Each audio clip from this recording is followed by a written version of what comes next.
I can still remember the exact moment it happened, down to the smell of burnt coffee lingering in the break room.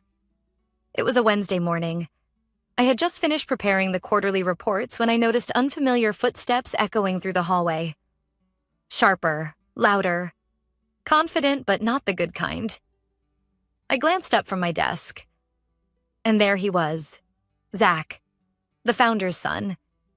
He was barely 30, dressed in an overpriced designer suit that looked like it was trying too hard to convince everyone he was ready for this role. Spoiler, he wasn't. The ink on his MBA was probably still drying. His father, Mr. Carter, had built this company from the ground up over 4 decades. Sweat, sacrifice, late nights, all of it. And I'd been here nearly 25 years, longer than Zach had even been alive. Zach sauntered toward me, not with a smile, not with a greeting, just that smug half grin you'd expect from someone who mistakes arrogance for competence. "Ellen," he said, folding his arms like some corporate superhero. "Come to my office, now." Not please, not even can you, just now. A strange chill crept down my spine. Something was off. I followed, clutching my notebook, trying to convince myself this was just a misunderstanding. Maybe he wanted an update on the financial forecasts. Maybe. But deep down, something told me. I knew. The moment I stepped inside, he didn't even offer me a chair. He turned, leaned against his father's old oak desk, the same desk I'd seen Mr. Carter sit behind hundreds of times with humility and grace, and said, like he was commenting on the weather, "This isn't going to take long." Then came the words, "You're irrelevant." I blinked. "Excuse me?" A slow chuckle escaped his lips, the kind that crawls under your skin. "Look, no hard feelings, but you're from a different era. We're moving in a new direction, faster, smarter, leaner. You've been here too long. You're comfortable. That's not what this company needs anymore." I stood frozen. For a second, I thought maybe I'd misheard him. Maybe this was a joke. A bad one. But the dead look in his eyes told me otherwise. "You're firing me?" He smirked wider. "Exactly. Pack your things. Security will escort you out within the hour." My fingers tightened around the notebook in my hands. I could feel the blood draining from my face. I wasn't just a random employee. I was the senior contracts manager. I had written most of the operational contracts this company still depended on. I had been the one who navigated us through the 2008 financial crash, the one who secured the 3 biggest clients still paying our salaries. And yet, here he was, this child in a suit, throwing me out like I was a broken stapler. I swallowed the lump forming in my throat. "On what grounds?" I managed to ask, keeping my voice steady. His answer? A lazy shrug. "It's called restructuring. Look it up." I stood there, chest pounding. My mind raced through every emotion. Anger, disbelief, humiliation. A million things I wanted to say, to shout even. But I didn't. Instead, I smiled. Not because I wasn't shattered, but because I suddenly realized something. He didn't know. He had no idea. Without another word, I turned, walked out of his office, and straight past the gawking stares of my coworkers. Some whispered. Some didn't dare look at me. But none of them stepped forward. I didn't blame them. In corporate life, self-preservation is currency. Back at my desk, I packed slowly. Mechanical, phone charger, family photo. That little ceramic mug from the company's 15th anniversary party. Ironic now. And as I slid the drawer shut for the final time, I glanced over at the glass wall of the boardroom. Zach was inside, shaking hands with a group of investors, smiling, pretending to be something he wasn't. I walked out of that building with my head held high. Not because it didn't hurt, not because I wasn't angry, but because I knew something Zach didn't. There was a clause. A very specific clause. Hidden, subtle, but ironclad. inserted into the contract with our biggest client 5 years ago, at Mr. Carter's request. Back then, after a botched negotiation nearly sank the company, Mr. Carter asked me to draft a provision. It stated that only I, Ellen Walker, had the legal authority to negotiate, renew, or modify the agreements with that client. Without me, the contract was void. Completely. And Zach? He hadn't read it. Not yet. As I sat in my car, hands trembling, staring at the steering wheel, one thought drowned out everything else. Let's see how cocky you are tomorrow, Zach. I didn't have to wait long, because the next morning, the call came. And when it did, the very first words I heard were not a greeting. It was Mr. Carter, and he was roaring. Do you even know who she is? Read the contract. Right. Now. My phone buzzed again. I stared at it, thumb hovering over the answer button. Mr. Carter, the founder, the man who built the company from nothing, a man I respected more than anyone in my professional life. I took a deep breath and pressed answer. His voice hit me like a thunderclap. Ellen, why the hell am I hearing that you've been fired? There was no warmth, no politeness, just raw fury, barely restrained. For a moment, I was silent. Not because I didn't have an answer, but because I didn't even know where to start. Your son, I said quietly. Zach. He told me I was irrelevant. A sharp inhale. Then an explosion of noise. Papers slamming, drawers yanked open, the sound of footsteps pounding across hardwood floors. Irrelevant? Irrelevant? I winced, pulling the phone slightly away from my ear. Then, the words that would mark the beginning of Zach's unraveling. Do you even know who she is? I could practically hear the veins popping in Mr. Carter's neck. He wasn't just angry. He was stunned. Betrayed. The son he'd trusted to carry on his legacy had made a move so catastrophically stupid, it left him breathless. Read the contract, Mr. Carter growled at someone in the background. Read the contract right now. A pause. Then muffled voices. Papers flipping. The tension on the other end of the line thickened into something suffocating. Then, absolute silence. Long, heavy, deafening. I stayed perfectly still, gripping the steering wheel of my car, parked right outside my apartment building, heart pounding so loudly I thought it might echo through the phone. And then, a different voice. Zach's. Low, uneven, shaky. What is this? Mr. Carter didn't even try to contain himself. You didn't read it, did you? You arrogant fool. You walked in here thinking you knew everything, and you didn't even read the fine print. Another shuffle of papers, more silence. Then Zach again. His voice cracked now. It says she's the sole authorized negotiator on the Dalton account. No modifications, no renewals, no discussions without her signature. Correct, Mr. Carter spat. Correct, because 5 years ago, after your bright idea to negotiate without legal review nearly cost us $8 million, I told Ellen to draft that clause. For protection. And now? I could hear him slamming something, his hand probably on the desk. You fired the one person holding together our most lucrative contract. The contract that accounts for over 30% of our annual revenue. Zach stammered. I didn't... You didn't think. That's the problem. The call went quiet for a moment. Then Mr. Carter came back directly to me. Ellen, where are you right now? I cleared my throat. At home, waiting to see how this unfolds. A deep sigh. The sound of a man realizing the depth of the hole his own son had just dug. Ellen, I am so deeply sorry for what my son did. And I need you. I need you to come in. Immediately. Dalton's renewal meeting is at 10. If you don't show, the entire deal collapses.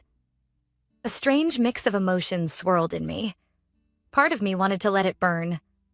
Let Zach face the consequences of his ignorance. Let Mr. Carter see just how wrong his decision had been to hand the reins to someone so profoundly unqualified. But another part of me, the part that had dedicated 25 years to this company, that had built relationships, that took pride in the integrity of my work, that part wasn't ready to see it all go up in flames. I paused, then spoke carefully. "I'll consider it," I said, "but not without conditions." Silence again, then a low, measured response. "Name them."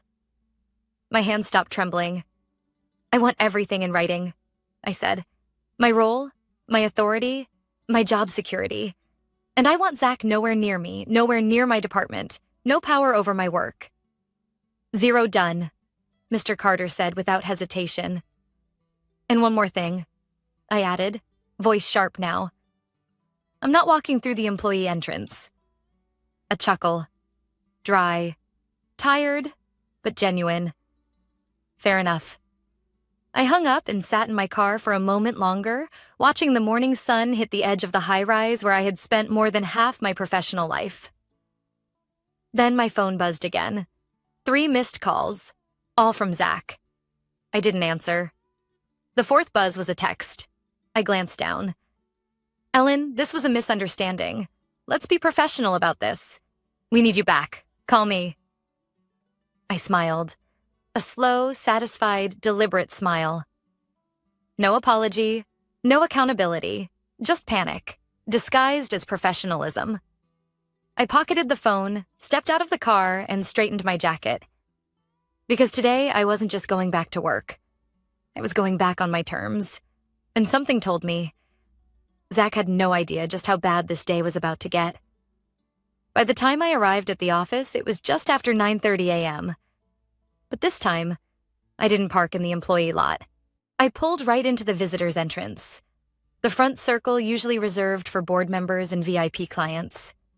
I stepped out of my car, heels clicking against the marble pavement, head high, heart steady. Every step felt different. I wasn't walking in as someone begging for her job back. I was walking in as someone who suddenly remembered her worth. The receptionist, a young woman named Claire, jumped up the second she saw me. Her eyes widened. Clearly, word hadn't gotten to her yet. "Ms. Walker, I wasn't expecting..." I offered a polite smile. "Mr. Carter is expecting me. You can let him know I'm here." She nodded so fast I thought her head might fall off. "Yes, right away." Behind me, I could already feel it, the subtle shift in the atmosphere. Heads turning, conversations pausing mid-sentence, fingers freezing on keyboards. I stepped into the elevator without waiting for an escort. As the door slid closed, my phone buzzed. Another message from Zach. "Ellen, please respond. You can't just ignore this. We're all on the same side here." I chuckled under my breath. "The same side?" "Sure. That's rich." The elevator dinged, and as the doors opened, I walked straight into the executive floor, normally a place I'd only be summoned to for high-level contract meetings. Now, I was here by invitation, on my terms. At the end of the hallway stood Mr. Carter. He was waiting, and he wasn't smiling. His face was tense. He looked tired, ashamed even. "Ellen," he nodded. "Thank you for coming." I gave a polite nod but didn't extend my hand. Let him feel the distance. Let him know this wasn't business as usual. "Let's talk in my office," he gestured. As we stepped inside, I noticed immediately. Zach was already there, sitting in the corner, pale, jaw tight, shoulders tense. His phone sat face down on the table, his fingers fidgeting against it like it was some kind of lifeline. The moment he saw me, his expression shifted, like a man watching the gallows being built for him. I didn't look at him. Not once. Mr. Carter closed the door behind us and took a deep breath. "Ellen," he began, "I want to start by saying this. What happened yesterday was unacceptable. I should never have allowed Zach to act with unchecked authority. That was my mistake." I remained silent. Let him talk. Let him stew in it. "You are not irrelevant," he continued, voice softer now. You are one of the most valuable people this company has ever had. Zach shifted uncomfortably in his seat but said nothing. Mr. Carter pulled out a folder and slid it across the desk toward me. Your new contract. As we discussed, Director of Strategic Partnerships. Effective immediately. Full authority over the Dalton account and all related contracts. No interference. From anyone I opened it, scanning quickly. My lawyer would review it later, but even at a glance, it was solid. My terms, my protections, my autonomy. I nodded once. Accepted. Then, for the first time since I walked in, I turned and looked directly at Zach. You tried to erase me, I said quietly, evenly. But you didn't read the fine print. His eyes darted away. You thought you could walk in here, wave around your last name, and undo 25 years of work, relationships, and trust with the stroke of a pen. Ellen, look, he started. No. I cut him off, voice sharper now. You don't get to speak. You don't get to explain. Not to me. I turned back to Mr. Carter. The Dalton meeting is scheduled in 20 minutes. I assume we're still going forward? He nodded quickly. Yes, Mr. Dalton's team is already in the conference room. Good, I said. Then we don't have time for pointless apologies. I stood, straightened my jacket, and headed toward the door. But just as I reached for the handle, Mr. Carter's voice stopped me. Ellen, he said quietly, after this meeting, we'll need to talk about the future. I paused. Of the company, he added. Then, more pointedly, and about Zach. I didn't respond. I didn't have to. Because as I opened that door, what I saw confirmed everything I already knew.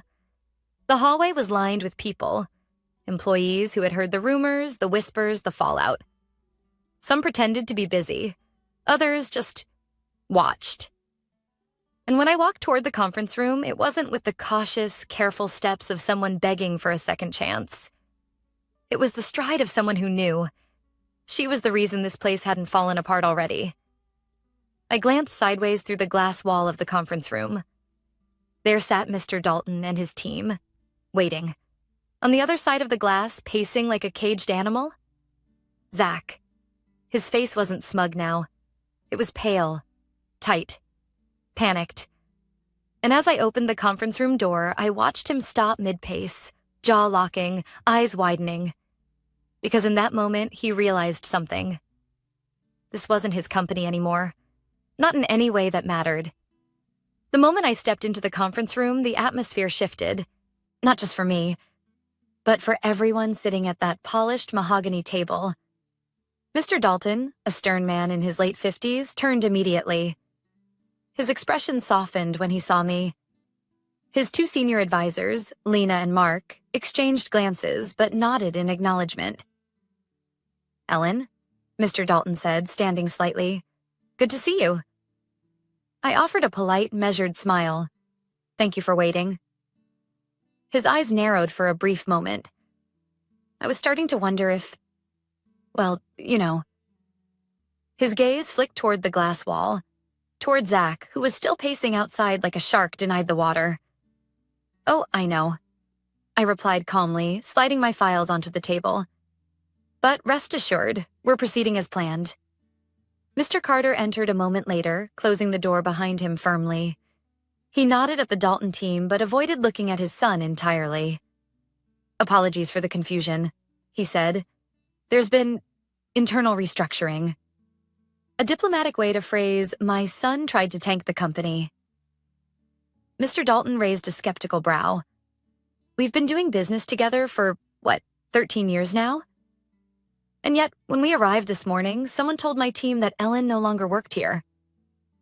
I glanced at Mr. Carter, giving him the space to fix what his son had broken. His jaw tightened. That information was inaccurate. Ellen remains the sole authorized negotiator for this contract, as per the terms we all agreed upon 5 years ago. Dalton's eyes flicked to me. So that clause was real. I gave him a slight nod. Very real. Lena leaned forward.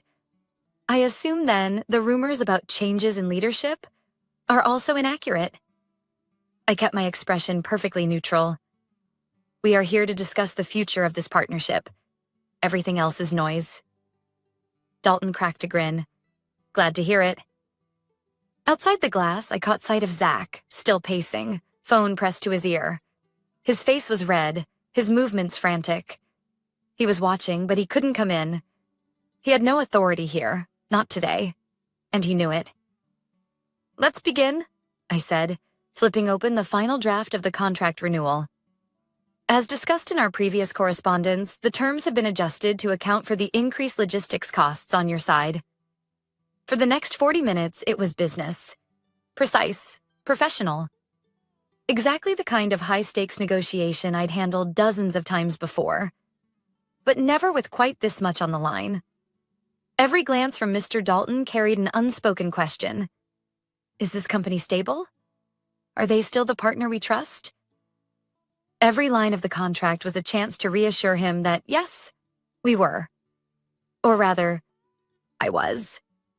Mr. Carter mostly stayed silent, observing, occasionally nodding. It was clear, even to the Dalton team, that this wasn't his show anymore.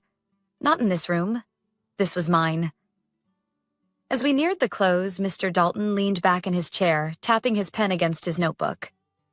"I have to admit," he said, voice low but firm.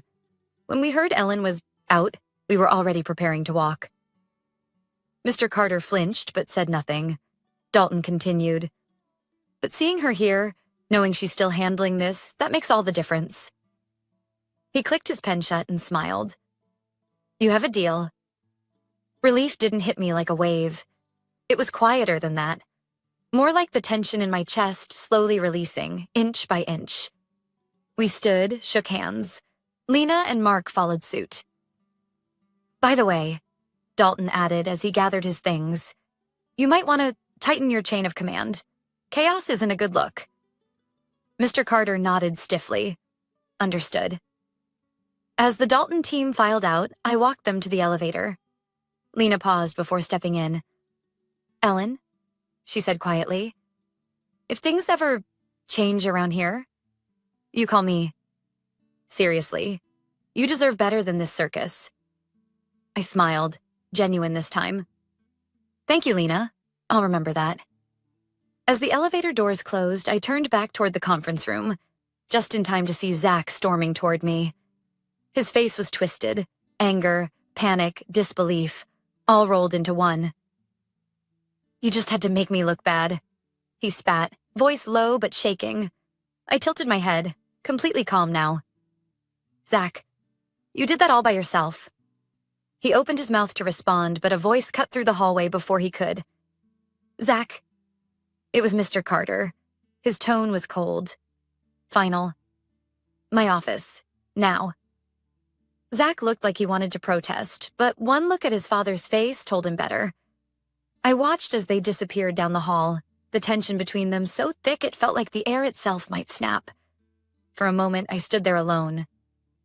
25 years, 2 hours of negotiations, and everything had changed, or was about to, because the Dalton deal was secure. But I knew this wasn't the end, not even close. Zach wasn't the kind of man who accepted defeat quietly, and something in Mr. Carter's face told me a reckoning was coming. I straightened my jacket, exhaled slowly, and headed back toward my desk. But I couldn't shake the feeling. This wasn't over, not by a long shot. For the next few days, the office felt different. Not just because the Dalton deal was signed, not even because Mr. Carter had made it clear. I was back, with more authority than before. No, the change was something less visible, but more chilling. People were watching me. Some smiled when I passed. Quiet, cautious smiles. The kind that said, "Glad you're back, but we're keeping our heads down."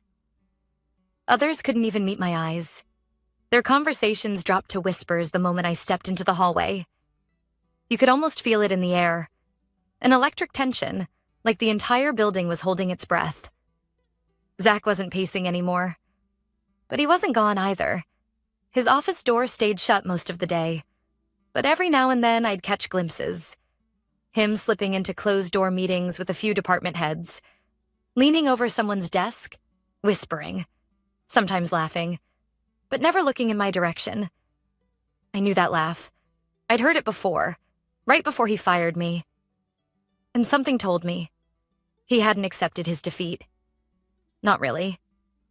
The first sign came on Thursday, an email from Dalton's logistics coordinator. Simple, polite, but off. Ellen, just confirming, you requested the shipment schedule be pushed back 2 weeks? Seems unusual given the contract terms, but happy to proceed if that's the case. My stomach dropped. I hadn't sent that request. Not even close. I pulled up my sent folder. Nothing. I checked the email thread. Sure enough, there it was. An email with my signature, my exact formatting, my closing line, best Ellen, everything. Except I didn't write it. A cold chill spread across my back. I forwarded the message to Dalton immediately. This request was not sent by me. Please disregard until we clarify internally. Dalton responded almost instantly. Understood. Figured something was strange. Let us know. Crisis averted. For now. But I knew what this was. It wasn't a mistake. It wasn't a glitch. It was a warning. The second sign came the very next day. I opened my expense dashboard to approve the travel reimbursement from the Dalton meeting. Denied. Flagged for unauthorized travel. I stared at the screen, stunned. That had never happened before. I had never, not once, had an expense report denied in my entire 25-year career. I clicked into the notes. Per updated policy, reimbursements require pre-approval from the executive office. ZC Zach Carter. I clenched my jaw. This wasn't about money. This was about sending a message. You might have won the Dalton deal, but I'm still here. By Monday morning, it was undeniable. A spreadsheet I'd submitted to finance, one I knew was accurate, came back riddled with errors, numbers swapped, columns misaligned, my name tagged with a note. Multiple inaccuracies found in data provided by Ellen Walker. Please verify before use. It was subtle. It was careful. It was textbook corporate sabotage. Nothing loud. Nothing that would trigger a formal complaint on its own. But enough that over time it would chip away at something far more valuable than my job. My reputation. I knew exactly what this was. I'd seen it before. Years ago at my first job. A senior manager who couldn't confront problems head-on. So he'd start quietly closing doors around you. Deny resources. Remove your access. Flag your work with false errors. Isolate you. And then, when you were sufficiently exhausted, when the mistakes, real or fabricated, stacked up high enough, he'd smile across the table and say, "It's probably best if you moved on." But I wasn't 24 anymore. And I wasn't naive. Not this time. I started documenting everything. Every flagged expense, every falsified error, every email discrepancy, screenshots, backups, time-stamped folders. I created a private log on an encrypted drive, noting dates, times, exactly who was copied, and who wasn't. And I wasn't subtle about it either. When IT sent me a vague ticket request about suspicious logins under your account, I responded by CCing Mr. Carter. When finance questioned my numbers, I pulled the original spreadsheet from my version control system, showing it had been accurate when I submitted it. Every step Zach made, I matched with quiet precision. And every time I CC'd one more person. Legal. Then, on Wednesday afternoon, came the moment that shifted everything. I was walking past the small meeting room by the east hallway when I heard voices. Loud, frustrated. Zach's. She's unstable. Ever since she came back, she's been aggressive, erratic. I don't think she's fit to handle major clients anymore. A second voice, someone I didn't recognize. Probably one of the newer executives. But She just closed Dalton. I mean, under serious pressure. Zach scoffed. She got lucky. We can't run a company on luck. My hands tightened into fists. So this was the plan. Poison the well. Whisper it long enough, loud enough to anyone who would listen until doubt spread. Until it wasn't about a contract clause anymore. It was about whether I was a liability. That night, I sat alone in my apartment staring out at the city skyline. I wasn't angry. I was done being angry. Now, I was focused. This wasn't just about Dalton, or about getting fired. This was about every late night I had worked, every weekend I had sacrificed, every time I had fixed someone else's mess without getting credit. And no, I wasn't going to let someone like Zach Carter erase me. Not quietly, not ever. By Thursday morning, something felt different. The hallway chatter wasn't the usual cautious whispering. It was heavier, tense. The kind of tension that sinks into the floorboards, into the air itself. People weren't just watching me anymore. They were waiting for something to break. And then, an email. Subject, Mandatory Meeting, Executive Audit Committee. From Mr. Carter. Time 10 a.m., Boardroom A. I sat back in my chair, staring at the screen. Audit. The word alone sent a chill through the office. It wasn't a word you tossed around lightly. Not unless things were serious. Very serious. At 9:55, I made my way toward the executive boardroom.